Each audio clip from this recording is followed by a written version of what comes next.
Tinangkad di umanong pigilan ng kampo ni Vice President Jejomar Binay ang pagtestigo sa Senado ni dating Makati Vice Mayor Ernesto Mercado.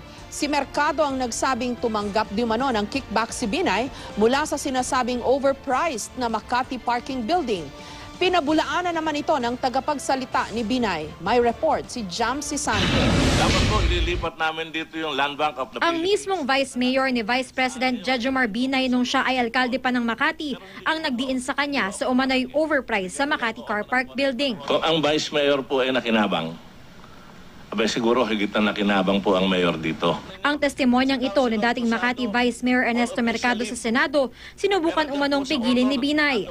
Sumbong ni Mercado kay Senador Antonio Trillanes IV. Kinausap daw siya ng mga emisaryo ng Vice Presidente para kumbinsihin hanggang sa pagbantaan. Sa testimonya ni Vice Mayor Mercado, merong mga nararamdaman siya na threat sa kanyang buhay.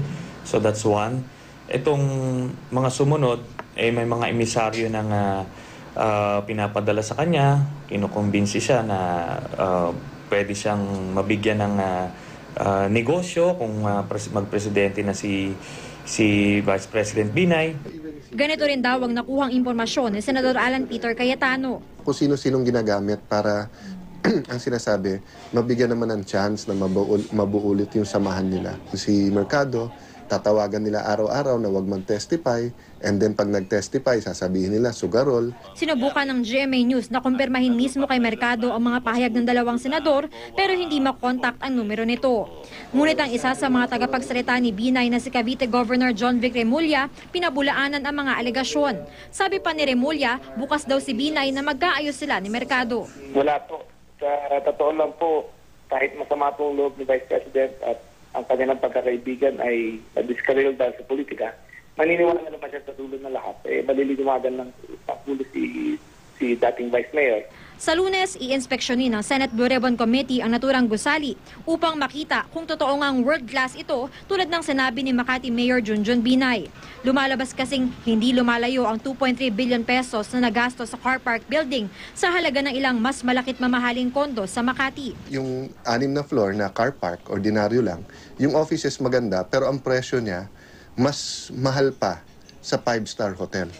So, importante yung comparison. Itinanggi na ni Binay na may nakuha siyang kickback mula sa pagpapatayo ng gusali.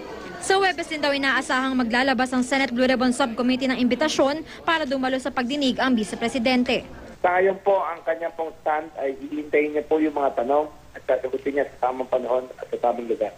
Ayaw niya pong sumabay sa sigawan, ayaw niya po sumailalim sa mga nagko-conduct ng hearing po na hindi naman po in aid of legislation ang ginagawa. Iimbitahan din muli si Mercado at ang contractor na Hillmarks Construction Corporation. Nasa mga kontratista yan kung gusto nilang maging part ng cover-up or kung magsasabi sila ng totoo. Kung sino man ang magsasabi ng totoo at that can lead to the uncovering of wrongdoings dito sa transaksyon na ito, ay tutulak natin na maging state witness. Jamsi Sante, GMA News.